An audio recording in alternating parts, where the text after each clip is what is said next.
Everyone, আসসালামু আলাইকুম। কেমন আছেন সবাই? আশা করি আল্লাহ তাআলার অশেষ রহমতে সবাই খুব ভালো আছেন।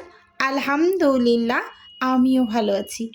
আজকে আমি আপনাদের সাথে ভীষণ মজাদার একটা তালের ভাপা পিঠার রেসিপি শেয়ার করব। আশা করি আপনাদের কাছে রেসিপি ভালো লাগবে। এখানে অর্ডারের জন্য আমি কিছু ভাপা পিঠা রেডি করেছি। তো ফার্স্ট টাইম এখানে আমি মেজারমেন্ট কাপ মেপে চালের গুঁড়ো নিয়ে নিচ্ছি। এখানে আমি 2.5 কাপ চালের গুঁড়ো নিচ্ছি। আমি এখানে 15 পিস অর্ডারের জন্য তালের ভাপা পিঠাটা রেডি করছি।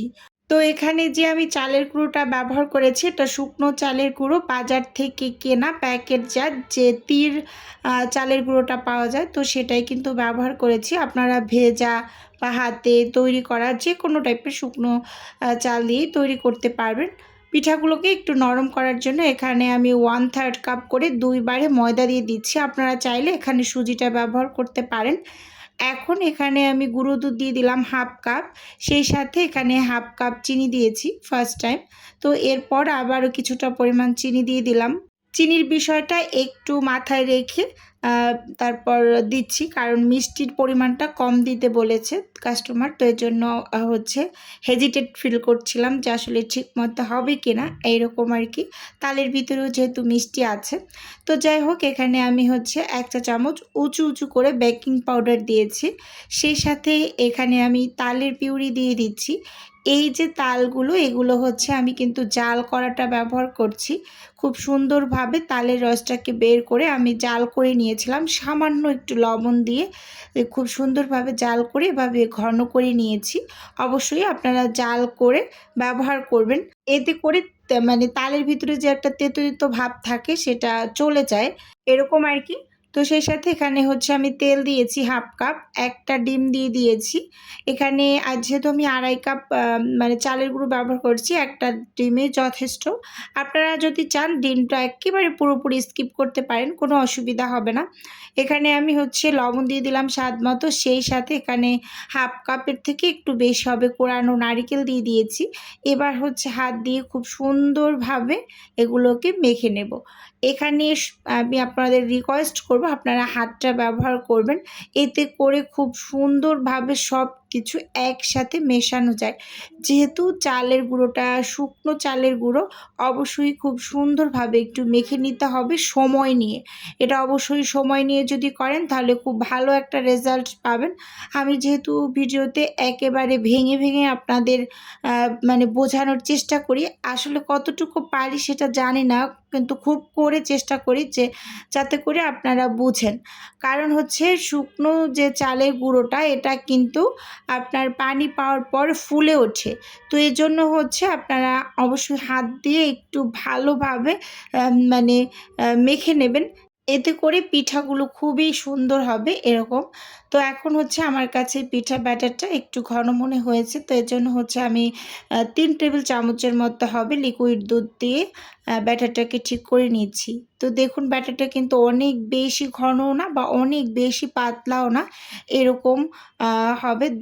হাতে নিলে এই যে ছিঁড়ে ছিঁড়ে পড়ছে, দেখুন ভালোভাবে লক্ষ্য করলেই বুঝতে পারবেন। এরকম যদি ছিঁড়ে ছিঁড়ে পড়ে তাহলে বুঝতে হবে যে একদম পারফেক্টলি ব্যাটারটা রেডি। এই সিজনে আপনারা অবশ্যই এই পিঠাটা একবার হলেও বানিয়ে খাবেন, খুবই মজার। মানে তালের সিজন শেষ হয়ে যাওয়ার আগেই, কারণ এখন কিন্তু বাজারে প্রচুর পরিমাণ তাল পাওয়া যায়। বাজারে বলেন বা বাসার সামনে কিন্তু ভ্যানেও নিয়ে আসে এরকম। তো সিজন থাকতে থাকতে অবশ্যই ট্রাই করবেন, মজা পাবেন, খুবই ভালো লাগে খেতে।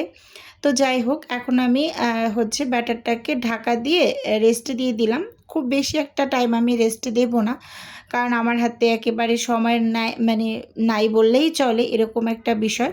আপনারা অবশ্যই একটু রেস্টে দেবেন, কমপক্ষে হলেও 2 ঘন্টার মতো। তো আমি যেহেতু বেকিং পাউডারটা মিশিয়ে ফেলেছি, যেহেতু সময় নেই, আর আপনারা কি করবেন বেকিং পাউডারটা রেস্টে দেওয়ার পরে ব্যবহার করবেন, মানে পিঠাগুলো বানানোর আগে ব্যবহার করবেন, এরকম আর কি। তো যাই হোক, এখানে আমি চায়ের কাপে বানাবো, আবার ছোট ছোট কিছু কাপ নিয়েছি সেগুলোতেও বানাবো। তো সেগুলো অফ ক্যামেরায় বানিয়ে নেব। আর এখানে আমি এই যে চায়ের কাপে কিছু বসিয়ে দিচ্ছি, আর চায়ের কাপটার ভিতরে সামান্য একটু তেল দিয়ে ব্রাশ দিয়ে একদম চারপাশে লাগিয়ে দিয়েছি। এবার হচ্ছে আমি এই যে ব্যাটারটা রেডি করেছিলাম সেই ব্যাটারটা এই যে কাপের ভিতরে দিয়ে দিচ্ছি। প্রত্যেকটা কাপের ভিতরে হচ্ছে আমি মানে ফুল ভরবো না, মানে হাফ হাফ করে দিয়ে দিচ্ছি। এই যে দেখুন, আর হাফ কিন্তু ফাঁকা রেখেছি। তারপর এখন এগুলোকে আমি রাইস কুকারে স্টিম করব। আপনারা কিন্তু চুলায় যে কোনো একটা স্টিলের প্লেটের উপরে বসিয়েও কিন্তু ভাপ দিয়ে নিতে পারেন। পিঠাটা হতে খুব বেশি একটা সময় লাগে না, চুলায় হতে একটু সময় লাগে। আর রাইস কুকারে যেহেতু আমি তৈরি করেছি, একেবারে অল্প সময়ের ভিতরেই তৈরি করে নিয়েছি। আর এখন দেখুন, প্রত্যেকটা কাপকে কিন্তু আমি একটু হাত দিয়ে ট্যাপ ট্যাপ করে নিচ্ছি। এবার এর উপরে আমি নারকেল কুচি দিয়ে সাজিয়ে নেব। এটা অপশনাল, চাইলে কেউ করতেও পারেন, না চাইলে স্কিপ করবেন। এটা জাস্ট দেখার সৌন্দর্যের জন্য, মানে ডেকোরেশনের জন্য এরকম আর কি। মানে পিঠার ব্যাটারটা রেডি করার সময় যেহেতু ভেতরে নারকেল দেওয়া হয়েছে, তো এজন্য উপর থেকে দেখার সৌন্দর্যের জন্য একটু নারকেল দিয়ে দিচ্ছি। এবার এই যে রাইস কুকারের যে মানে ঢাকনাটা আছে উপরের স্টিম করার, তো সেটার উপরেই আমি সবগুলো কাপ বসিয়ে দিয়েছি। আর এপাশে কিন্তু আমি হচ্ছে রাইস কুকারে পানিটাকেও গরম হতে দিয়ে দিয়েছি। এই যে দেখুন, পানিটা কিন্তু অলরেডি ফুটে এসেছে।